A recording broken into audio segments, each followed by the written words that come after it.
যদি আমি শুরুতে আপনার কাছে জানতে চাই যে সাদ্দাম হোসেন, যে এই পরিস্থিতি, যে পরিস্থিতিতে আপনারা নিষিদ্ধ হলেন, এইটা আপনাদের কাছে কতখানি প্রত্যাশিত ছিল? আপনারা কি এর জন্য প্রস্তুত ছিলেন? দেখুন, 5ই আগস্টে যখন সরকার উৎখাত করা হলো এবং একটি জবরদখলকারী সরকার, একটি গণতন্ত্র হরণকারী সরকার, একটি পেছনের দরজা দিয়ে ক্ষমতায় আসা সরকার এবং জনগণের মুখোমুখি না হওয়ার, জনগণের ম্যান্ডেট না পাওয়ার যে সরকার, সেই সরকার আসার পরে তারা যে ধরনের অযৌক্তিক কর্মকাণ্ড করে, সে কারণে ছাত্রলীগ নিষিদ্ধ করবে, এটা করবে, সেটা করবে, লোক দেখানো কাজ করবে, হাস্যকর কাজ করবে, বেআইনি কাজ করবে, এটা আমরা জানি। এবং যে কারণে এরা ছাত্রলীগ নিষিদ্ধ করেছে কি করেনি এটিকে আমরা থোড়াই কেয়ার করি। সত্যি কথা যদি বলি, ছাত্রলীগের কর্মী হিসেবে ইউনূস সরকারের ঘোষিত প্রজ্ঞাপনের কোনো গুরুত্বই বাংলাদেশ ছাত্রলীগের কর্মীদের কাছে নেই। আপনারা থোড়াই কেয়ার করেন, তাহলে আপনারা পলাতক কেন?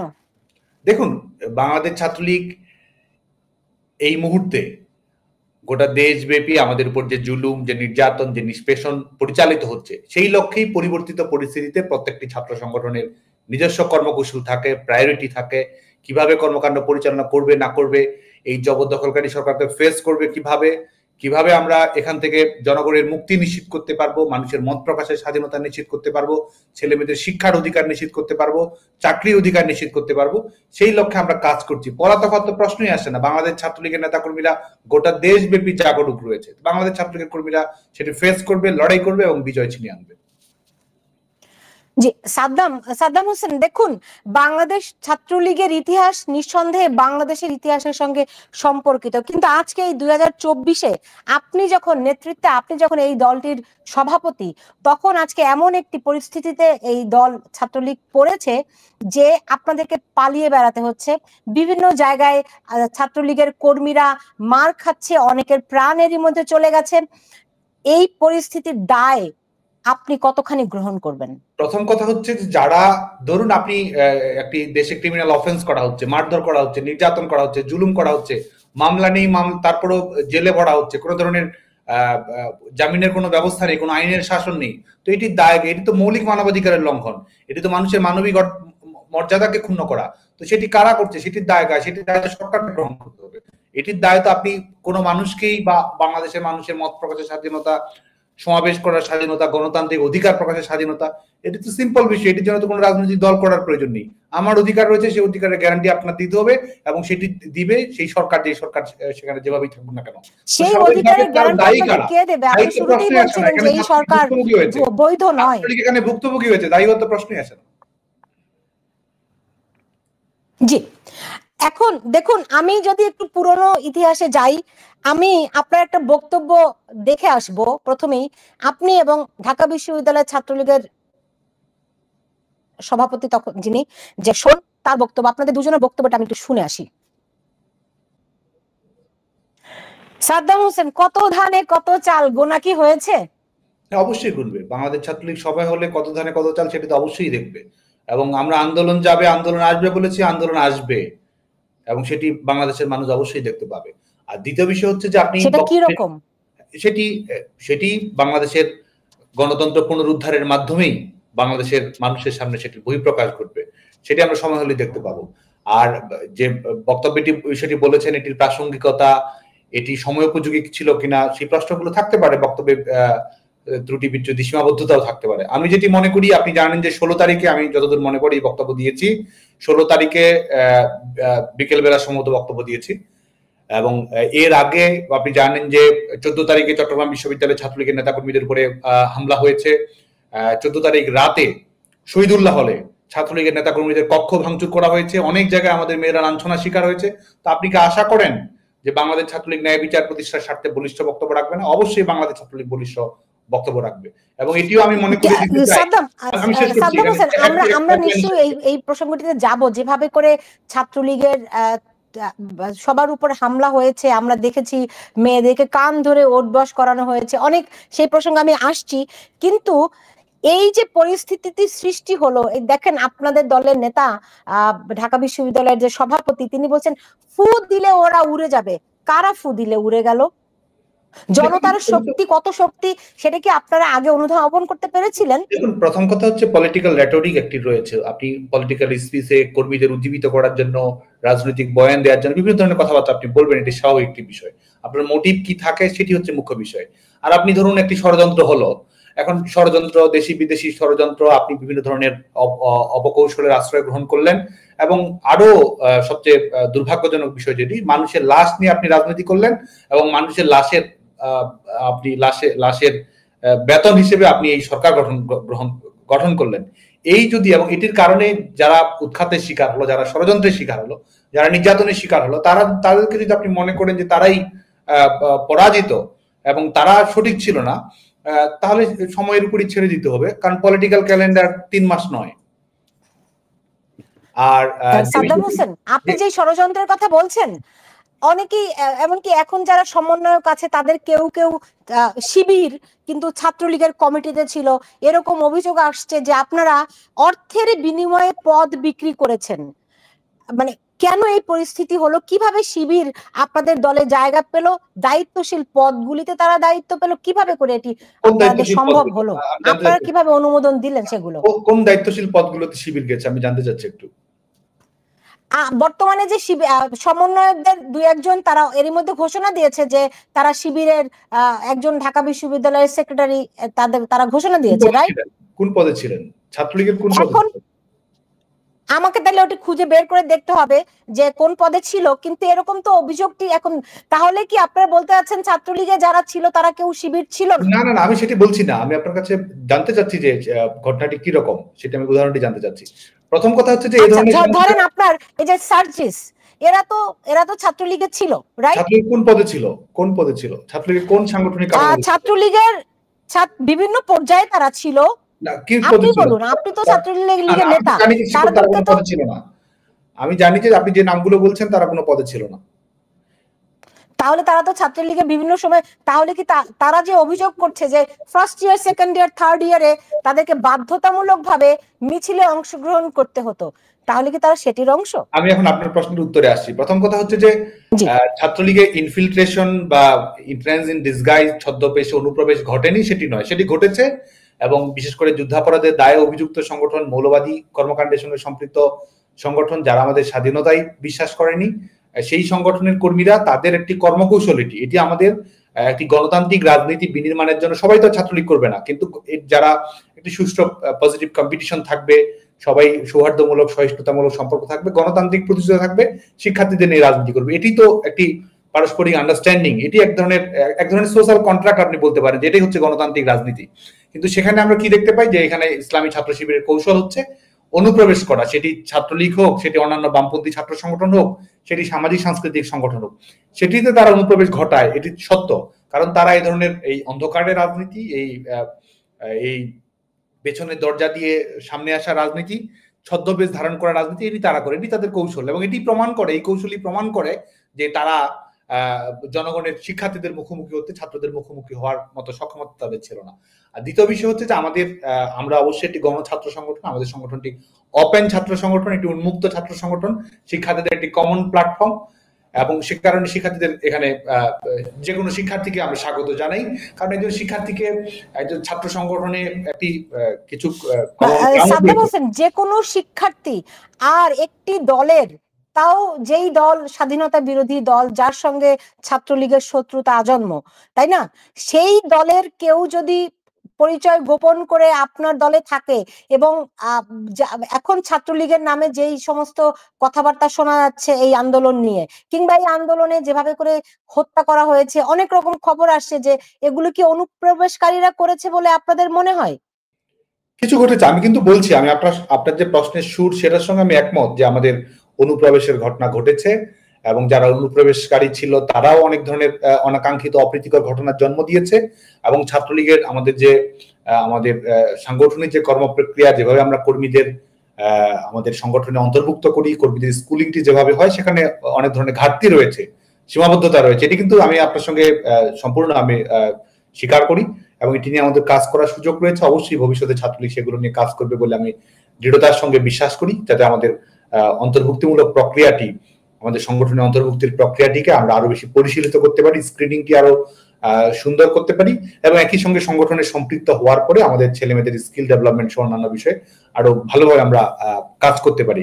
আর একই সঙ্গে বাংলাদেশ ছাত্রলীগ এই সাংগঠনিক যে কর্মকৌশল রয়েছে এগুলোতে নতুনত্ব নিয়ে আসা, এগুলো আরো সুচারুভাবে সম্পন্ন করা, সে ব্যাপারে বাংলাদেশ ছাত্রলীগ না সাদ্দাম হোসেন, আপনি এগুলো অনেক ফিরিস্তি লম্বা দিতে পারেন, কিন্তু আপনি বলছিলেন যে কে কোন পদে ছিল।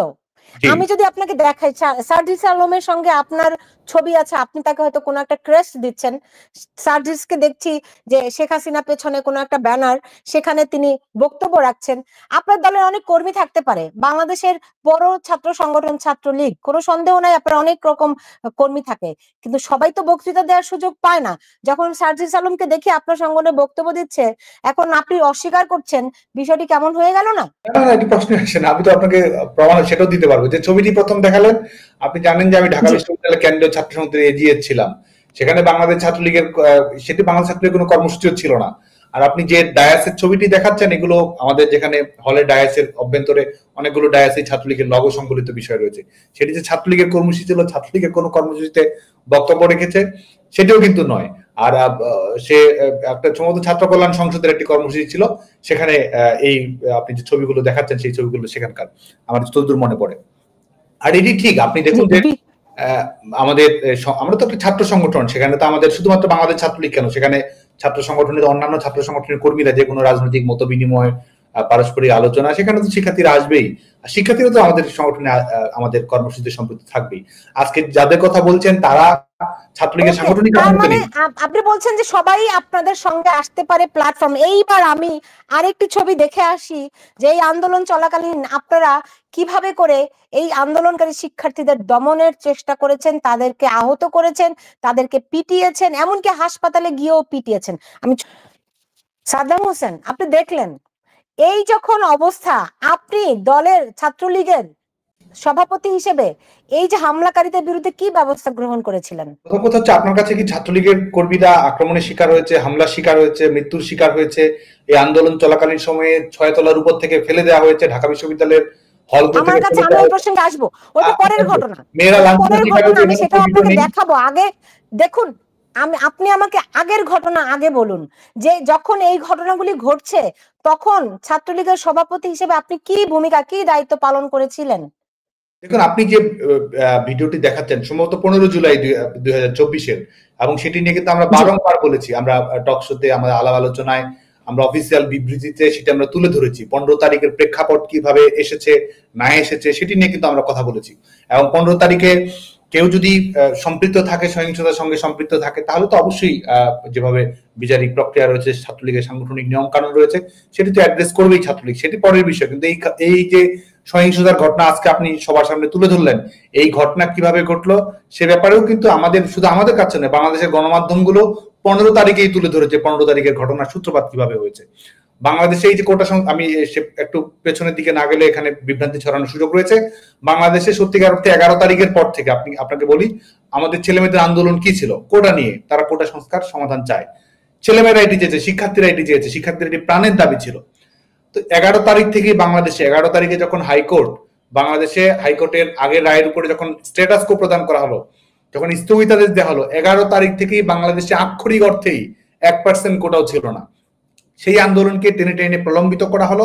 কোটা সমস্যার সমাধান হয়ে গেছে, অথচ তারপরেও সেটিকে প্রলম্বিত করা হলো, রাজাকার ইস্যু নিয়ে আসা হলো, এবং সেটি আমাদের বঙ্গবন্ধু কন্যা দেশরত্ন শেখ হাসিনার বক্তব্যকে কিভাবে বিভ্রান্তি করা হলো সেটি দেখুন। পুরো আন্দোলনটি গুজবের উপর ভর করে দেশরত্ন শেখ হাসিনা কি বলেছেন এবং সেটিকে কিভাবে বিকৃত মিথ্যা তথ্য ছড়িয়ে সেটি করা হলো। আমি শেষ করছি যে আমরা সেই কথাগুলি অনেকবার বলেছি, কিন্তু আপনি দেখুন আওয়ামী লীগের সাধারণ সম্পাদক ওবায়দুল কাদের বললেন যে এই ছাত্রদের দমন করতে ছাত্রলীগই যথেষ্ট।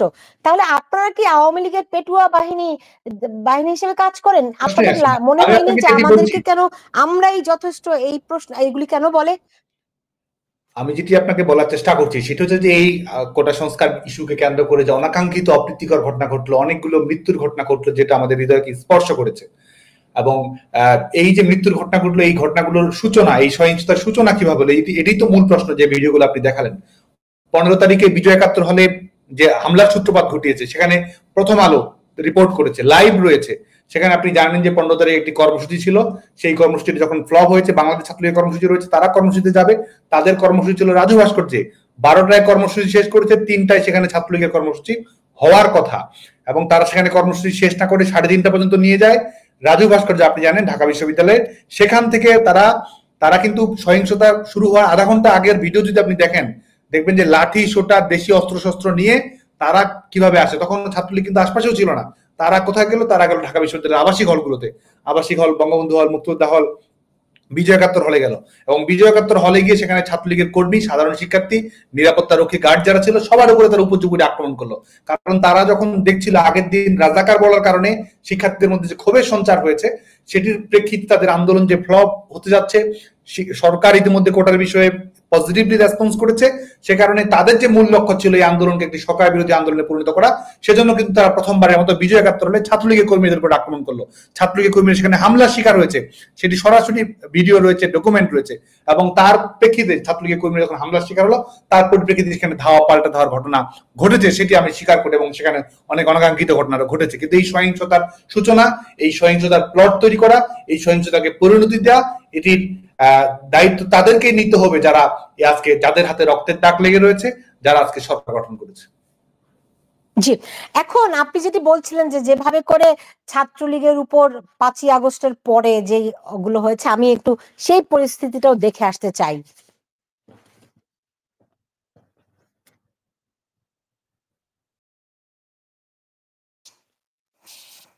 সাদ্দাম হোসেন, যা ঘটছে এগুলো আসলে কিছুই দেখানো গেল না, এই কারণে যে আপনার কাছেই শুনতে চাই, ছাত্রলীগের কর্মীরা যারা দেশে আছেন তাদের পরিস্থিতি কি, কেমন আছে তারা? হ্যাঁ, সেটি নিয়ে যদি বলি তাহলে প্রথম কথাই যদি বলতে হয়, তাহলে গোটা দেশব্যাপী আপনি দেখবেন যে এই আন্দোলন চলাকালীন সময়ে 5 আগস্ট পরবর্তী সময়ে আরো বেপরোয়া ভাবে কিভাবে একটি আমাদের রোম স্ট্যাটিউটে গণহত্যার যে সংজ্ঞা রয়েছে, সেই গণহত্যার সংজ্ঞা, আপনি একটি পলিটিক্যাল গ্রুপ বিলং করেন এবং সেই পলিটিক্যাল গ্রুপ বিলং করার কারণেই আপনার উপরে নির্যাতন, নিষ্পেষণ পরিচালনা করা হবে, সেটি করা হয়েছে। আপনি কোন ধর্মভিত্তিক ধর্ম বিশ্বাসের মধ্যে রয়েছেন, মাইনরিটি, আমাদের সনাতন ধর্মাবলম্বীদের উপর যে হামলা পরিচালনা করা যায়, সেটি করা হয়েছে। আইন শৃঙ্খলা রক্ষাকারী বাহিনীর উপর হামলা করা হয়েছে, ছাত্রলীগের নেতাকর্মীদের যেখানে পেয়েছে হত্যা করেছে, পুলিশ লিডি দিয়েছে, মামলা করেছে। এমনকি ছাত্রলীগের নেতাকর্মীরা যখন হত্যাকাণ্ডের শিকার হয়েছে, সেই মামলায় আওয়ামী লীগের নেতাকর্মী, ছাত্রলীগের নেতাকর্মী, তাদেরকে আবার আসামি করা হয়েছে। গোটা দেশব্যাপী এটি হচ্ছে বাস্তবতা। বাংলাদেশ ছাত্রলীগের লাখ লাখ নেতাকর্মীর বাড়িতে লিটারেলি, আমি বলি আক্ষরিক অর্থে, এটা কিন্তু আমরা বলার জন্য বলা বা অন্য কোনো বিষয় বা আরো কম আরো বেশি সেটি নয়, আক্ষরিক ভাবেই ছাত্রলীগের সকল কর্মীর বাড়িঘর ধ্বংস করা হয়েছে, ভাঙচুর চালানো হয়েছে, লুটপাট পরিচালনা করা হয়েছে, ছাত্রলীগের নেতাকর্মীদের সার্টিফিকেট ধ্বংস করা। এবং বর্তমান সময়ে যদি আপনি দেখেন যে শিক্ষা আমাদের একটি মৌলিক মানবাধিকার, আমাদের চলাফেরার স্বাধীনতা রয়েছে, কেউ ফৌজদারি অপরাধ করলে অবশ্যই বিচারিক প্রক্রিয়ার আওতায় আনতে হবে। ছাত্রলীগের অভ্যন্তরে কেউ অপরাধ করলে ব্যবস্থা গ্রহণ করেছে। শেখ হাসিনা সরকার আবরার হত্যাকাণ্ডের সঙ্গে যারা সম্পৃক্ত ছিল, বিশ্বজিৎ হত্যাকাণ্ডের সঙ্গে যারা সম্পৃক্ত ছিল, বিচার করেছে। এবং এই জুলাইয়ের ঘটনাকে কেন্দ্র করে যে সহিংসতার ঘটনা ঘটেছে, সেটির বিচারের জন্য আন্তর্জাতিক কমিউনিটির কাছে আহ্বান করেছে, বিচার বিভাগের তদন্ত কমিটি গঠন করেছে। যে কেউ অভিযুক্ত থাকুক তার বিরুদ্ধে বিচার ব্যবস্থা গ্রহণ করা হতো। কিন্তু আজকে দেখুন, শুধুমাত্র ছাত্রলীগ করার অপরাধে ছেলেমেয়েরা পরীক্ষা দিতে পারছে না।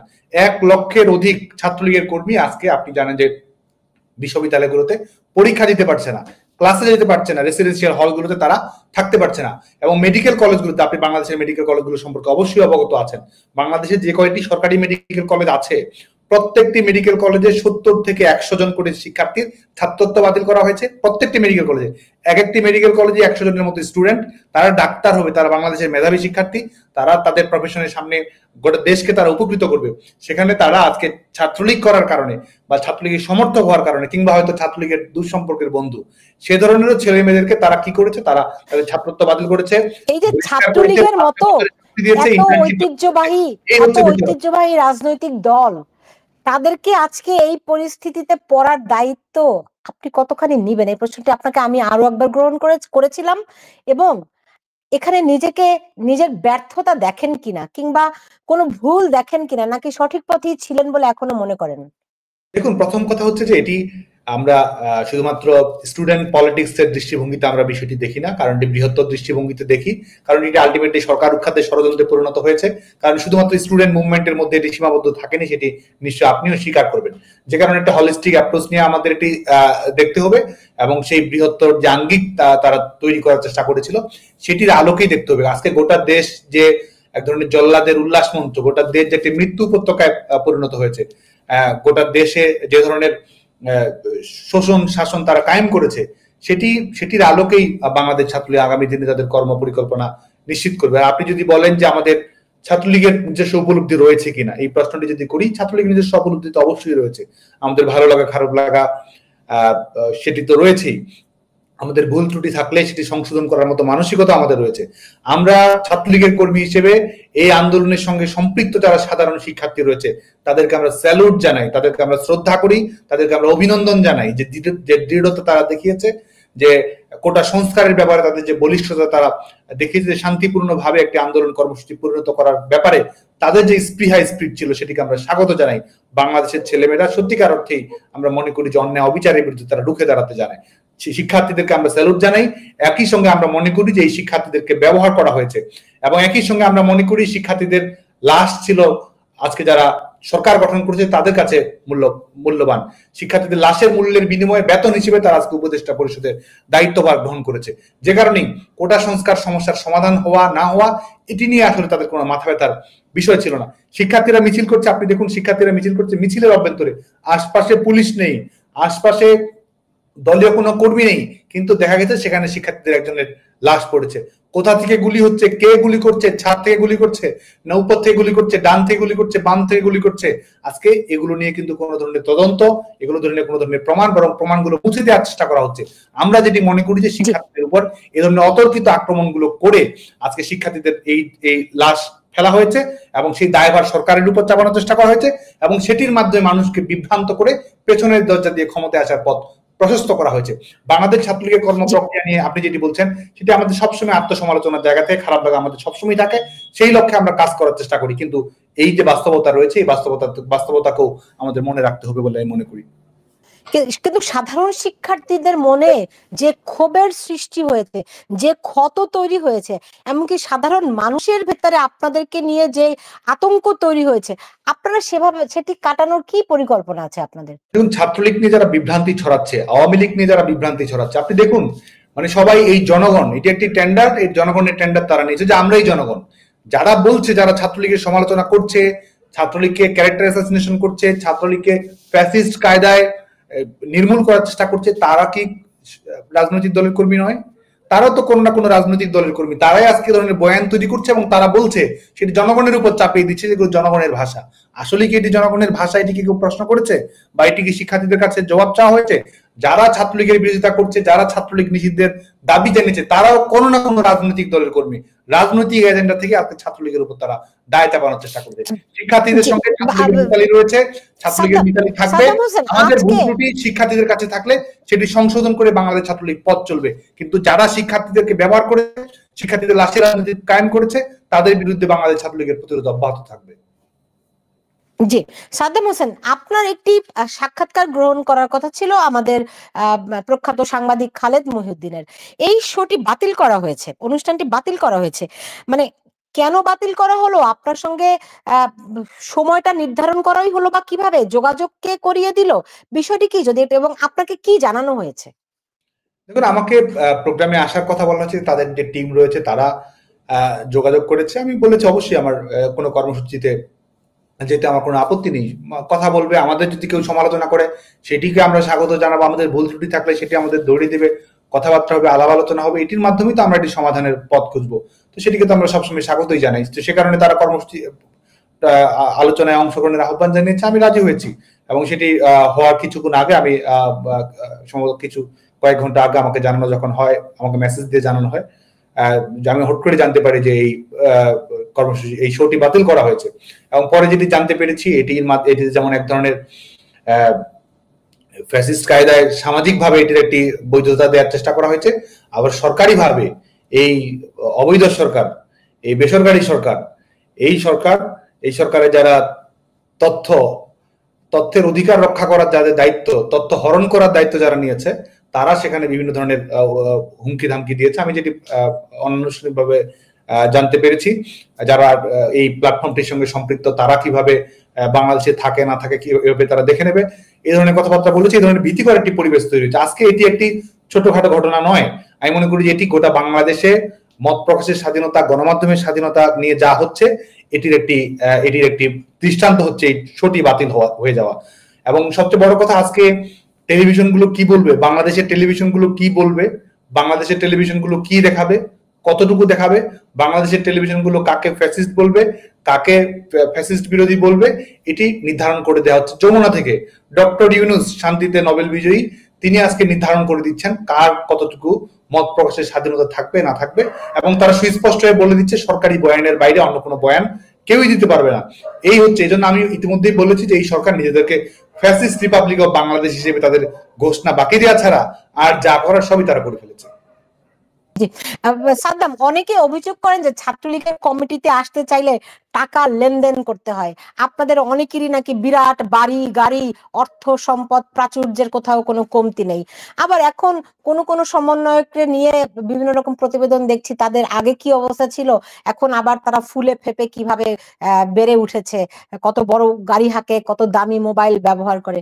এই টাকা আপনারা ছাত্র সংগঠন হিসেবে কেমন করে পান, কোথা থেকে আসে, মানে উৎসটা কি, বিষয়টা কিভাবে করে হয়?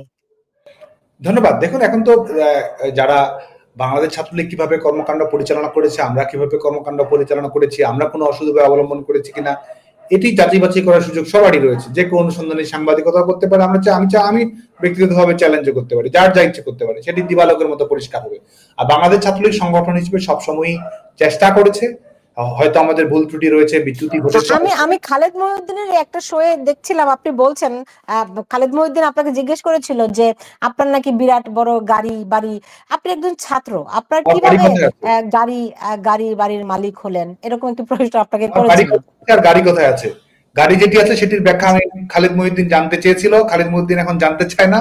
তারপর আমি তখন তাকে সেদিন বলেছিলাম, এবং সেটির ব্যাখ্যা কি, সেটির বিষয় কি, মানে সেগুলি এখন কোথায় রেখে এসেছেন? পুলিশও তো দেখলাম না উদ্ধার করেছে। না, আমার গ্রামের বাড়ি তো পুড়িয়ে দেওয়া হয়েছে, আর গাড়ি যেটি ছিল আমার বাড়ি থেকে সেটিও আমি যে বাসায় ভাড়া থাকতাম সেখান থেকে সেটিও নিয়ে যাওয়া হয়েছে। শুধুমাত্র এটা তো আমার ঘটনা নয়, গোটা বাংলাদেশেই ছাত্রলীগের নেতাকর্মীদের, আওয়ামী লীগের নেতাকর্মীদের, সেটি ব্যবসা বাণিজ্য হোক, সেটি গৃহস্থালী হোক, বাড়ি হোক, ঘর হোক, প্রত্যেকটি খানে কিন্তু লুটপাট পরিচালনা করা হয়েছে। এবং এই যে লুটপাট হয়েছে, তার মানে আপনার গাড়ি ছিল, গাড়ি আপনি কিভাবে, আপনি একজন ছাত্র নেতা, ছাত্রলীগের নেতা, তো গাড়ি পেয়ে কিনেছিলেন কিভাবে, অর্থের উৎসটা কোথা থেকে ছিল? গাড়ি নিয়ে অনেক বাড়াবাড়ি হয়েছে, ডয়েচে ভেলেতে আমি এই গাড়ি নিয়ে এসে ব্যাখ্যাও দিয়েছি। জি, আচ্ছা, বুঝতে পেরেছি। এইবার আমাকে একটুখানি বলেন তো যে মানে এই হাসনাত কিংবা সার্জিস এরা যদি ছাত্রলীগে হয়ে থাকে, আপনারা কি তাদেরকে বহিষ্কার করেছেন নাকি করবেন? আমরা কি বলেছি তারা ছাত্রলীগের? আমি তো আপনার কাছে জানতে চেয়েছি তারা ছাত্রলীগের কোন পর্যায়ে ছিল। আমি যেটি মনে করি, আপনি বলেছেন, কিন্তু সবাই তো বলে না, তারাও তো দাবি করে। আমি সাংগঠনিক প্রমাণ চাচ্ছি, বা এক ধরনের ছাত্রলীগ করতে হলে তো তাকে সাংগঠনিক পদ পদবি বা যে কোনো একটা কিছু থাকতে হবে, সেটি আমি জানতে চাচ্ছিলাম। আমি যেটি আপনাকে মনে করিয়ে দিতে চাই বা একটু শেয়ার করতে চাই, সবার সঙ্গে শেয়ার করতে চাই, আজকে এরা ছাত্রলীগ নিষিদ্ধ করতে হবে, সেই করতে হবে, এই করতে হবে, এসব কথা তারা বলেছে, এবং এই অবৈধ সরকারের কাছ থেকে সেটি তারা আদায় করেছে। এবং এই আপনি যদি 16 জুলাই 17 জুলাই পূর্ববর্তী বাংলাদেশের কথা দেখেন, তাহলে সেখানে দেখবেন যে তারা ছাত্রলীগ শিক্ষার্থী বান্ধব ছিল কিনা, তাদের অনেক স্ট্যাটাসেই, তাদের অনেক সামাজিক যোগাযোগ মাধ্যমে সেটি দেখবেন। তারা ছাত্রলীগের সাংগঠনিক কোনো কাঠামোতে ছিল না, কিন্তু ছাত্রলীগের প্রশংসা করতে কখনো তাদের কার্পণ্য হয়নি। ছাত্রলীগ এটা করছে, সেটা করছে, শিক্ষার্থী বান্ধব কাজ করছে, কখনো কখনো সমালোচনা করেছে, ছাত্রলীগের লোগোর সঙ্গে ছবি তুলেছে, ছাত্রলীগের কর্মীর সঙ্গে সম্পৃক্ত থাকতে পারে নিজেদেরকে গৌরবের মনে করছে। এই ছিল তাদের বাস্তবতা। তো তাদের স্ববিরোধিতা এটি আমাকে বলার প্রয়োজন নেই। বাংলাদেশের যারা শিক্ষার্থী আছে, যারা বাংলাদেশের ক্যাম্পাস বাস্তবতা জানে, যারা ছাত্রলীগের সঙ্গে সম্পৃক্ত রয়েছে না আছে, সবাই এই বিষয়টি সম্পর্কে অবগত রয়েছে। ধরেন ঢাকা বিশ্ববিদ্যালয়ে বাংলাদেশের সবগুলি বিশ্ববিদ্যালয় এখন আমরা জানি যে শিবিরের নিয়ন্ত্রণে। তো ধরেন আপনারা আবার কোনোদিন ক্ষমতায় এসেছেন, আপনারা এখন নিষিদ্ধ আছেন, ভবিষ্যতে যদি কোনোদিনও আসেন, তো তখন কি শিবিরকে নিষিদ্ধ করবেন নাকি? কিন্তু শিবির তো এবারই নিষিদ্ধ ঘোষিত হয়েছিল, আপনি জানেন যে বিশেষ করে আমাদের, আর এটি তো আজকের দাবি ছিল না, এটি আমাদের গণজাগরণের আন্দোলন, জাহানারা ইমামের নেতৃত্বে যুদ্ধাপরাধীদের বিচারের দাবির আন্দোলন, প্রত্যেকটি ক্ষেত্রে এই বিষয়টি আমাদের ছিল, এবং এটি শুধু ছাত্রলীগের বিষয় নেই, এটি না, আমাদের। সেটি তো বলা হচ্ছে আসলে এটি একটা রাজনীতির হাতিয়ার, যখন শেষ অস্ত্র হিসেবে সাবেক প্রধানমন্ত্রী তিনি ব্যবহার করেছিলেন জামাত ইসলাম শিবিরকে নিষিদ্ধ করে, তাই না? তো এরকম কোন বিষয় আপনাদের আছে কিনা? দেখুন, গণতান্ত্রিক রাজনীতির পরিসর কাদের মধ্যে থাকবে? দেখুন, আপনার ইউএসএ তে ইলেকশন হলো, তো সেখানে আমাদের রিপাবলিকান পার্টি, ডেমোক্রেটিক পার্টি, তারা তো সংবিধানের প্রতি দায়বদ্ধ, কনস্টিটিউশনাল যে আমাদের সংবিধান, তাদের যে সংবিধান রয়েছে সেটির আলোকে রাজনৈতিক দলগুলোর মধ্যে প্রতিযোগিতা হয়, স্টুডেন্ট অ্যাক্টিভিজম হয়, সবকিছুই হয়। এখন আমাদের যে সংবিধানের লক্ষ্য, আমাদের যে সংবিধানের অঙ্গীকার, সেই সাংবিধানিক অঙ্গীকারের সঙ্গে আমাদের যে লক্ষ্য, আমরা একটি গণতান্ত্রিক পদ্ধতিতে একটি শোষণমুক্ত সমাজতান্ত্রিক সমাজ চাই, যেখানে আইনের শাসন থাকবে, ন্যায় বিচার থাকবে, মানবাধিকার থাকবে, মৌলিক মানবাধিকার রক্ষিত হবে, সুযোগের সমতা থাকবে। সংবিধানের এই মৌলিক প্রস্তাবনার সঙ্গে কেউ যদি সামঞ্জস্যপূর্ণ থাকে, তার যে কোনো রাজনৈতিক দল যে কোনো বিশ্বাস, যে কোনো মতপার্থক্য করার অধিকার রয়েছে। এখন আপনি যদি সংবিধানে বিশ্বাস না করেন, আপনি যদি সাংবিধানিক অঙ্গীকারে বিশ্বাস না করেন, বাংলাদেশের কয়েকটি রাজনৈতিক দল রয়েছে যারা বলে যে তারা বাংলাদেশের সাংবিধানিক অঙ্গীকারে তারা বিশ্বাস স্থাপন করে না, খুব বেশি পাবেন না যারা মেইন স্ট্রিম রাজনীতি করে।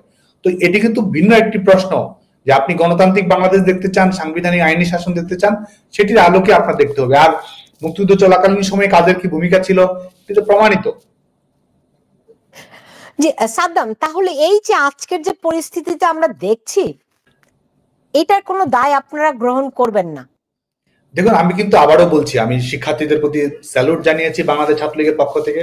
শিক্ষার্থীদের লড়াই সংগ্রামী বাংলাদেশ ছাত্রলীগের শক্তি, সেটি আমরা বলছি। আমাদের ভুলভ্রান্তি থাকলে সেটি আমরা সংশোধন করে নেব, সময়ের সঙ্গে সামঞ্জস্য করে নেব। শিক্ষার্থীদের মান অভিমান থাকলে সেটির আলোকে আমরা আগামী সেই দিনে সামঞ্জস্য কিভাবে করে করবেন, কোনো পরিকল্পনা আছে? আপাতত আমাদের লক্ষ্য কি, আমি কিন্তু আলোচনা শুরুতেই বলেছি আমাদের প্রায়োরিটি কি, বা বাংলাদেশের জনগণের চাওয়া কি। এখন বাংলাদেশের ছাত্র সমাজের চাওয়া কি? বাংলাদেশে গণতন্ত্রকে কুক্ষিগত করা হয়েছে। আমাদের জাতির পিতা বঙ্গবন্ধু শেখ মুজিবুর রহমান ৭ই মার্চের ভাষণে যে যে অমীয় বাণীটি যে উচ্চারণ করেছিলেন, নির্বাচিত প্রতিনিধিদের কাছে ক্ষমতা হস্তান্তর করতে হবে, এটা আমাদের গণতন্ত্রের একটি মৌলিক দাবি। যারা ক্ষমতার মসনদে বসেছে তাদেরকে কে ম্যান্ডেট দিয়েছে, কে রায় দিয়েছে, তারা কাদের কাছে দায়বদ্ধ, এই প্রশ্নটি রয়েছে। তো সেটি কারণে কে ক্ষমতায় আছে, কে ক্ষমতায় নেই, এটাতে সবচেয়ে বড় প্রশ্ন হচ্ছে বাংলাদেশে জনগণের মালিকানা এই মুহূর্তে নেই। জনগণের কোন স্টেক হোল্ডার এই সরকার বহন করে না, যে কারণে গণতন্ত্রের প্রশ্নটি, গণতান্ত্রিক বাংলাদেশ বুঝতে পেরেছি। সবচেয়ে গুরুত্বপূর্ণ। সাদ্দাম হোসেন, আমি শুরুতেই বলেছিলাম যে আমি দর্শকদের কাছে প্রশ্ন চেয়েছিলাম, অনেকেই অনেক প্রশ্ন রেখেছেন, আমি দুই একটি প্রশ্ন করতে চাই আপনাকে। সেটার মধ্যে একজন তানভীর সোহেল, তিনি প্রশ্ন রেখেছিলেন যে সাধারণ মানুষের কাছে ছাত্রলীগ একটি ডেভিল সংগঠন হয়ে উঠেছিল, এটা কি তারা বুঝতে পেরেছিল কিনা, এবং ছাত্রলীগ সম্পর্কে সব শ্রেণীর মানুষের মধ্যে নেতিবাচক মনোভাব তৈরি হয়েছিল কেন? আমি আপনাকে আগেই বলেছি, সেটি হচ্ছে যে এই নিজস্ব মতামতকে জনগণের মতামত হিসেবে চাপিয়ে দেওয়ার যে ফ্যাসিস্ট প্রবণতা, এটি ইদানিংকালে তৈরি হয়েছে, এবং এটির মাধ্যমে নিজের মতামত, ধরুন একজন ছাত্র দলের কর্মী, ধরুন একজন ছাত্র শিবিরের কর্মী, ধরুন একজন বৈষম্য বিরোধী ছাত্র আন্দোলন কর্মী, সে একটি কমেন্ট করছে, এবং তার কমেন্টের একটি মোদ্দা একটি হচ্ছে সবার একটি অভিন্ন কথাবার্তা, এটি হচ্ছে জনগণের মতামত, এটি ছাত্র জনতা চায়। তো সেটির মাধ্যমে তো আপনি অ্যাড্রেস করতে পারবেন না যে আসলে সমস্যাটি আছে কি নেই। আমি স্বীকার করছি যে আমাদের যদি ভুল ভ্রান্তি রয়েছে, সেটি আমরা অবশ্যই সংশোধন করব, কিন্তু বাংলাদেশ ছাত্রলীগ সবসময় শিক্ষার্থীদের কাছে একটি নির্ভরতার জায়গা ছিল, ভরসার জায়গা ছিল, অধিকার আদায় অগ্রণী প্রতিষ্ঠান ছিল, এবং বর্তমানেও তাই রয়েছে বলে মনে করি। সেটা কি খুব সহজ হবে বলে মনে হয়? আমাদের যে লড়াইটির কথা আমরা বলেছি, গণতন্ত্রের লড়াই, সেই লড়াইয়ে বাংলাদেশ বিজয়ী হবে, বাংলাদেশের জনগণ বিজয়ী হবে, এবং এই লড়াই যেভাবেই হোক না কেন, এই লড়াইয়ের পথটি যত প্রতিকূলই হোক না কেন, আমাদের দেয়ালে পিঠ থেকে গেছে, এখান থেকে পিছু ফেরার অবকাশ আমাদের নেই। এবং বাংলাদেশের জনগণকে যেভাবে অপদস্থ করা হচ্ছে, বাংলাদেশের জনগণের ম্যান্ডেটকে, যে প্রজাতন্ত্রের মালিক হচ্ছে জনগণ, সেই প্রজাতন্ত্রের মালিক জনগণ থেকে যেভাবে এই আজকে তাদেরকে উধাও করে দেওয়া হয়েছে, সেই জনগণের মালিকানা প্রতিষ্ঠা করার জন্য, গণতন্ত্র প্রতিষ্ঠা করার জন্য, সংবিধানকে প্রতিষ্ঠিত করার জন্য বাংলাদেশের ছাত্র সমাজকে শান্তিপূর্ণভাবে বিজয়ী আন্দোলন করার মধ্য দিয়ে বাংলাদেশ ছাত্রলীগ আগামী দিনে তার জি জি, খুব সংক্ষেপ করে উত্তরটা দিবেন। সেটি হচ্ছে, একজন প্রশ্ন করেছে যে কিভাবে ছাত্রলীগে হেলমেট বাহিনী ঢুকেছিল, সেটি কি কোনো নেগোসিয়েশন ছিল কিনা? এটি একটি হাস্যকর প্রশ্ন। কারণ প্রথম কথা হচ্ছে যে আমাদের ও তাহলে তাহলে যারা হেলমেট পরেছিল সেগুলো তো আপনাদেরই অংশ ছিল নাকি? হেলমেট হেলমেট পরা কি আইন সিদ্ধ নয়? বেআইনি কোনো হেলমেট কর্মকাণ্ড? পরে হেলমেট পরা অবশ্যই, আপনি ড্রাইভ করতে হলে না, হেলমেট আপনি পরতে ড্রাইভ হবে, করছেন, কিন্তু আপনি যখন হেলমেট আপনি পরবেন না।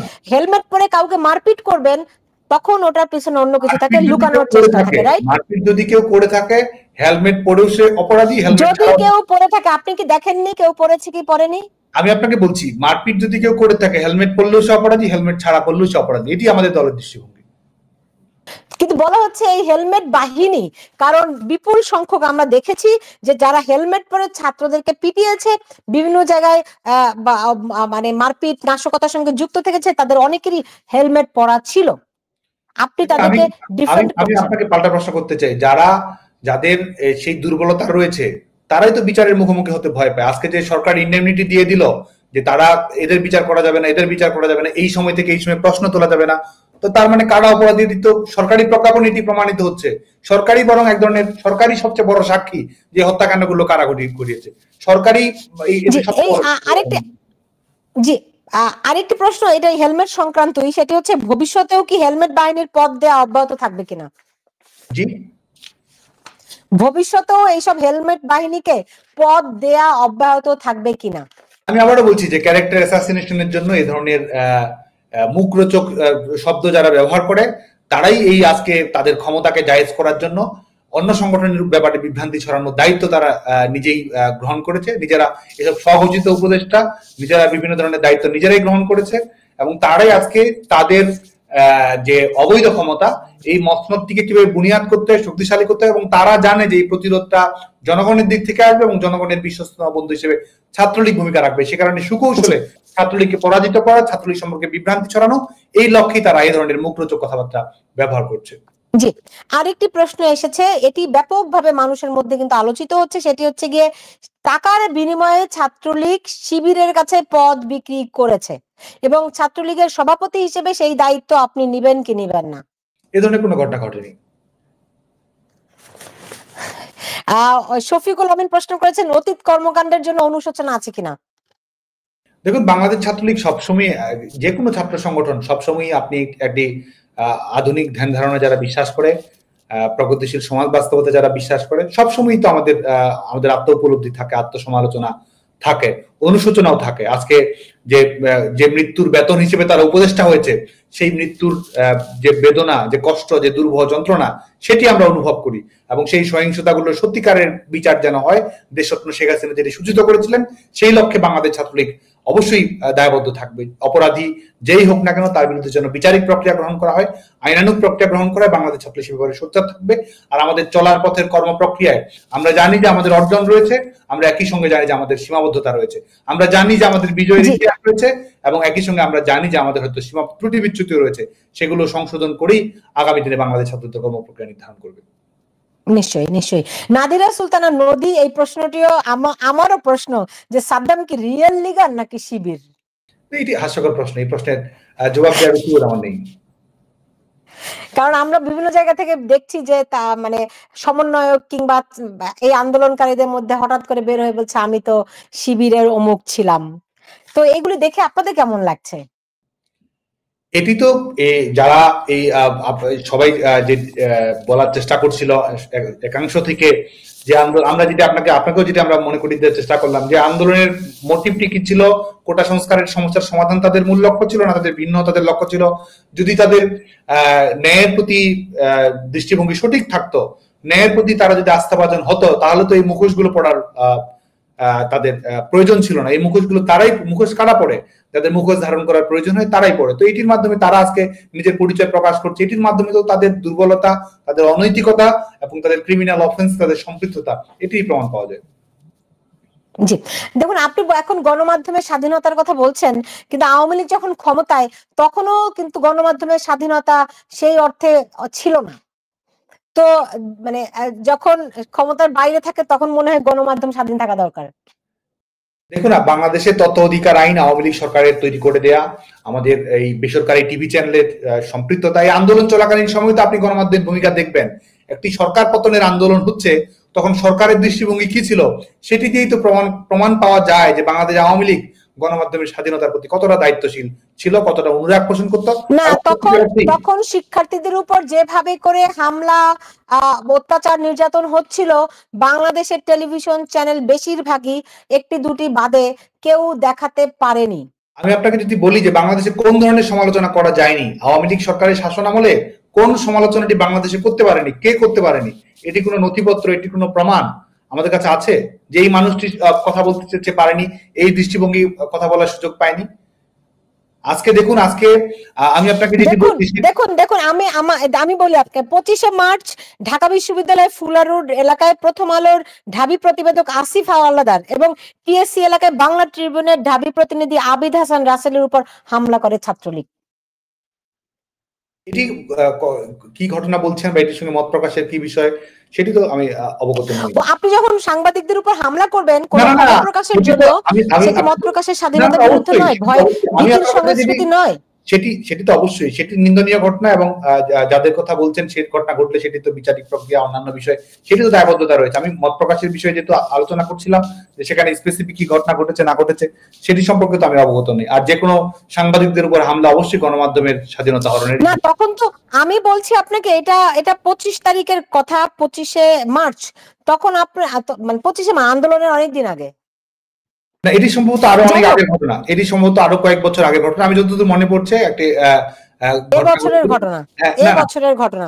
আচ্ছা, এবার আপনি আমাকে বলুন যে আমরা জানি যে একটা গতকাল বিশ্ববিদ্যালয়ে আপনার ছাত্র দল পোস্টার লাগিয়েছে দেখে শিবিরের প্রতিরোধের মুখে পড়েছে।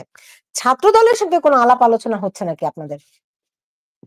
দেখুন, আমরা আমাদের বিশেষ করে প্রগতিশীল রাজনৈতিক ধ্যান ধারণা যারা বিশ্বাস করে সকল ছাত্র সংগঠনের সঙ্গে আমরা আনুষ্ঠানিক অনানুষ্ঠানিক আলাপ আলোচনা করছি। যারা গণতন্ত্রের প্রশ্নে ঐক্যবদ্ধ, যারা মুক্তিযুদ্ধের অঙ্গীকারের প্রশ্নে ঐক্যবদ্ধ, এবং যারা জনগণের প্রতিনিধিত্বমূলক সরকার ব্যবস্থায় আগ্রহী, তাদের সবার সঙ্গে আমাদের আলাপ আলোচনা হচ্ছে, এবং সেটির প্রেক্ষিতে আগামী দিনে বৃহত্তর ছাত্র গণ আন্দোলনের মধ্য দিয়ে এই সরকারের পতন নিশ্চিত করা হবে। জি, এইবার আমাকে একটা জিনিস বলেন তো, যে ট্রাম্পের জয়ে কত আনন্দিত আপনারা, এর প্রভাব বাংলাদেশে কেমন দেখছেন? দেখুন, আমরা আমাদের বাংলাদেশ আওয়ামী লীগ এবং আমাদের প্রিয় নেত্রী, বাংলাদেশের মানুষের আশা আকাঙ্ক্ষার ঠিকানা দেশরত্ন শেখ হাসিনা, তার ভরসা হচ্ছে জনগণ। জনগণের শক্তির উপর, জনগণের ম্যান্ডেটের উপর ভর করেই বাংলাদেশের মানুষ ভালোবেসে তাকে গণতন্ত্রের মানুষ কন্যা বলে। তো সে কারণে আমাদের যে গণতান্ত্রিক সংগ্রামের যে শক্তি সেটি অবশ্যই আমরা বাংলাদেশের জনগণের কাছ থেকে নিশ্চিত করব। আর অবশ্যই আমাদের দেশি বিদেশি আন্তর্জাতিক রাজনীতির যেসব সমীকরণ রয়েছে সেটি আমরা বাংলাদেশের জনগণের আন্দোলনের সঙ্গে সম্পৃক্ত করেই সেটি ধাপে ধাপে এগিয়ে যায় বলে মনে করি। ডোনাল্ড ট্রাম্পের জয়ে আপনারা কিভাবে করে দেখছেন, এটি তো বললেন না। কত আনন্দিত হয়েছেন, কত খুশি হয়েছেন? আমরা আগে শুনতাম যে ঈদের পরে আন্দোলন, হ্যাঁ, তো এখন শুনছি আচ্ছা 5ই নভেম্বর আমেরিকান নির্বাচনের পরে জানা যাবে, এরকম কোনো ব্যাপার আছে নাকি? খুশি হওয়ার কারণ যদি বলেন, খুশি হওয়ার কারণ একটি আছে, সেটি হচ্ছে যে নির্বাচিত সরকার রয়েছে, জনগণ যাদেরকে ম্যান্ডেট দিয়েছে তারা আজকে ক্ষমতায় আছে একটি রাষ্ট্রে, সেটি আমাদের একটি খুশির জায়গা। তো বাংলাদেশের দিকে যদি আমরা তাকাই তাহলে তো অবশ্যই আমরা খুশি হওয়ার কারণ আছে। যারা ক্ষমতায় বসেছে, যারা এই উপদেষ্টা সেই উপদেষ্টা রুটি ভাগ বাটোয়ারা করার মতো করে যারা উপদেষ্টা পদগুলো ভাগ বাটোয়ারা করে নিয়েছেন, নিজেরাই নিজেদেরকে উপদেষ্টা যারা ঘোষণা করেছে, তারা কার কাছ থেকে ম্যান্ডেট নিয়েছে, কোন ম্যান্ডেটটি দিয়েছে, জনগণের কোন কথাটি তারা বলেছে, জনগণের কাছ থেকে কিভাবে তারা রায় পেয়েছে, তো অবশ্যই বাংলাদেশ নিয়ে তো অবশ্যই আমাদের ব্যথিত হওয়ার কারণ রয়েছে। জি, দেখুন, মানে আমি প্রশ্নটি করতেই চাই, আপনি একটু আগে বলছিলেন যে গণতন্ত্রের মানুষ কন্যা শেখ হাসিনা, এইটি ছাত্রলীগ আওয়ামী লীগের সবাই এই স্লোগান দিত, তাকে জননেত্রী বলতো, কিন্তু 5ই আগস্টের আগে থেকেই তাকে স্বৈরাচার বলা হচ্ছে। আপনারা কি আওয়ামী লীগের কোনো দোষ ত্রুটি ভুল ভ্রান্তি দেখেন? পৃথিবীতে এমন কোন রাজনৈতিক দল আছে যারা সরকার পরিচালনায় শতভাগ সফল হয়? আমি যেটি মনে করি যে আধুনিক রাষ্ট্র পরিচালনায় বাংলাদেশ আওয়ামী লীগ ছাত্রলীগের একজন কর্মী হিসেবে নয়, বাংলাদেশের একজন নাগরিক হিসেবে মনে করি আওয়ামী লীগ সাফল্যের পরিচয় দিয়েছে। বিশেষ করে জনগণের ক্ষমতায়ন ঘটানো, বাংলাদেশের মানুষের কোনো ভুল ত্রুটি দেখেন না? না, আমি কিন্তু বলেছি প্রত্যেকটি রাজনৈতিক দলেরই থাকবে, এটাই স্বাভাবিক বিষয়। এটি না থাকাটাই বরং অস্বাভাবিক। কিন্তু বাংলাদেশের কি ভুল দেখেন, আমাকে বলুন কি ভুল দেখেন। না না না, আমি আপনাকে আমার ব্যাখ্যাটি দেওয়ার সুযোগ আছে। বাংলাদেশের জনগণের জীবনমান পরিবর্তন করা, অর্থনৈতিক উন্নয়ন ঘটানো এবং এটির বৈশ্বিক স্বীকৃতি তিনি অর্জন করেছেন। এমডিজি এসডিজি অর্জনে গোটা পৃথিবীতে যে দেশটি সবচেয়ে বেশি সাফল্যের পরিচয় দিয়েছে, সাস্টেইনেবল ডেভেলপমেন্ট গোল এবং মিলেনিয়াম ডেভেলপমেন্ট গোলের যে সূচকগুলো রয়েছে, যে সূচকগুলোর মধ্যে আপনার নারীর ক্ষমতায়ন হোক, সেটি আমাদের খাদ্য পুষ্টি হোক, তার শিক্ষার অধিকার হোক, তার কর্মসংস্থানের অধিকার হোক, লিঙ্গ বৈষম্য হোক, ধর্মীয় বৈষম্য দূরীকরণ হোক, প্রত্যেকটি ক্ষেত্রেই সরকারের যে সফলতা, শেখ হাসিনা ছিলেন একজন রাষ্ট্রনায়ক হিসেবে সত্যিকারের চ্যাম্পিয়ন। এবং একটি কল্যাণধর্মী রাষ্ট্র ব্যবস্থা কিভাবে গড়ে তুলতে হয়, শেখ হাসিনা ছিলেন তার একজন আইকনিক নেতৃত্ব। বাংলাদেশের মানুষের কাছে শেখ হাসিনা তাই রয়েছেন এবং আগামীতে শেখ হাসিনা আবারও বাংলাদেশের প্রধানমন্ত্রী হয়ে সেটি আমি বুঝতে পেরেছি। আমি সুনির্দিষ্ট করে ভুলগুলি জানতে চাই, অন্তত 3টি ভুল বলুন। দেখুন, আপনি আবারও, আমি বাংলাদেশ ছাত্রলীগের একজন কর্মী, সেই আলোকে আমাদের অর্জনগুলোর বিষয়ে যেতে বলছি। মোটা দাগে যদি আমি বলি, আমি তো অবশ্যই আমার একটা নিজস্ব জায়গা রয়েছে, সেই জায়গা থেকে আমাকে দায়িত্বশীল ভাবে কথা বলতে হবে। এবং সেই জায়গা থেকে যদি বলি, আমি বৃহত্তর আঙ্গিক থেকে একটি রাজনৈতিক দল, আধুনিক গণতান্ত্রিক রাষ্ট্রে প্রত্যেকটি রাজনৈতিক দলই একটি সরকার পরিচালনা করার ক্ষেত্রে, আমি বুঝতে পারছি সরকার পরিচালনায় ভুল ত্রুটি অনেক কিছু থাকে, শেখ হাসিনার সফলতা অনেক যেমন আছে, এটা কেউ অস্বীকার করবে না। ভুলগুলি আপনাদের মুখে অন্তত একটি ভুল বলুন যে এটি আমাদের ভুল। 3টি লাগবে না, একটি বলুন। আমি সেই এইভাবে গাণিতিক ভাবে বলা কিংবা তাৎক্ষণিক ভাবে সরকারের সমালোচনা করা, সেটি দায়িত্বশীলতার পরিচয় বলে মনে করি না। আচ্ছা, বুঝতে পেরেছি। এইবার দেখুন, এই 5ই আগস্টের পরে তৃণমূলের ছাত্রলীগের কত নেতাকর্মী নিহত হয়েছে আপনাদের কাছে তার কোনো হিসাব আছে? হ্যাঁ, তার পরিসংখ্যান রয়েছে। কত? আমাদের বিশেষ করে এটির পরিসংখ্যানের কর্মপ্রক্রিয়া এখনো চলমান রয়েছে এবং আমরা আমাদের বিভিন্ন আন্তর্জাতিক মানবাধিকার সংস্থা, সেগুলোর সঙ্গে আমরা কাজ করেছি। আজকেও আমরা মিটিং করেছি মানবাধিকার সংস্থাগুলোর সঙ্গে, ফ্যাক্ট ফাইন্ডিং কমিটি সহ অন্যান্যগুলোর সঙ্গে আমাদের আলোচনা হচ্ছে। বাংলাদেশে সহস্রাধিক নেতাকর্মী নিহত হয়েছে, ছাত্রলীগের নেতাকর্মী নিহত হয়েছে, আইন শৃঙ্খলা রক্ষাকারী বাহিনীর সদস্যরা নিহত হয়েছে এবং এর বাইরেও যারা সনাতন ধর্মাবলম্বী যাই হোক, অনেকেই এই নির্মম হত্যাযজ্ঞের শিকার হয়েছে। এবং প্রকৃত সংখ্যাটি কত, এটি আসলে আমি মনে করি যে এটি এখনো এটি অবশ্যই দ্রুততম সময়ের মধ্যে একটি সঠিক পরিসংখ্যান ফুটে আসবে। তো তৃণমূলের নেতাকর্মীদের জন্য আপনাদের কোনো বক্তব্য আছে, কোনো পদক্ষেপ আছে? তারা তো দিশেহারা। আমাদের বাংলাদেশ ছাত্রলীগের বিভিন্ন পর্যায়ের কর্মী যারা বাংলাদেশের বিভিন্ন জায়গায় অবস্থান করছেন, আমরা জানি যে একটি ভয়ঙ্কর প্রতিকূল পরিস্থিতি তারা মোকাবেলা করছেন। পরিবারের উপরে আঘাত এসেছে। আমাদের জাতির পিতা বঙ্গবন্ধু শেখ মুজিবুর রহমানের আদর্শ, অঙ্গীকার সবকিছুকে ধুলে মুছে তছনছ করে দেওয়ার চেষ্টা করা হচ্ছে। আমাদের গণতন্ত্র নিয়ে ছিনিমিনি খেলা হচ্ছে। বাংলাদেশের মানুষের ভোটের রায়কে বদলে দিয়ে এক ধরনের অনির্বাচিত সরকার বাংলাদেশে জায়েজ করার চেষ্টা করা হচ্ছে। ছাত্রলীগের নেতাকর্মীদের শিক্ষার অধিকার নেই, ছাত্রলীগের নেতাকর্মীদের লেখাপড়ার অধিকার নেই। আমরা জানি যে দেয়ালে আমাদের পিঠ ঠেকে গেছে এবং আমরা এমন একটি লড়াই শুরু করতে যাচ্ছি যে লড়াইয়ে পেছনে ফেরারও কোনো অবকাশ আমাদের নেই। এই লড়াইয়ের একমাত্র গতিমুখ সামনের দিকে এবং এই লড়াইয়ের একমাত্র ফলাফল হচ্ছে আমাদের বিজয়। বাংলাদেশ ছাত্রলীগের নেতাকর্মীদেরকে আমরা সাহসিকতার সঙ্গে, ঐক্যবদ্ধভাবে, শান্তিপূর্ণভাবে গণতান্ত্রিক আন্দোলন গড়ে তোলার মাধ্যমে বাংলাদেশের জনগণের প্রিয় গণতন্ত্রের বিজয় এবং বঙ্গবন্ধু তনয়ের দেশরত্ন শেখ হাসিনার নেতৃত্বে আগামী দিনের যে আমাদের যে সুপরিকল্পিত গণতান্ত্রিক এবং আমাদের স্মার্ট বাংলাদেশ গড়ার যে পরিকল্পনা বাংলাদেশের মানুষ যেটি ম্যান্ডেট দিয়েছে, সেটির বাস্তবায়নের মধ্য দিয়ে বাংলাদেশ ছাত্রলীগ তার সংগ্রাম অব্যাহত রাখবে। জি জি, সাদ্দাম হোসেন, এখন আপনি কোথায় আছেন, কি অবস্থায় আছেন?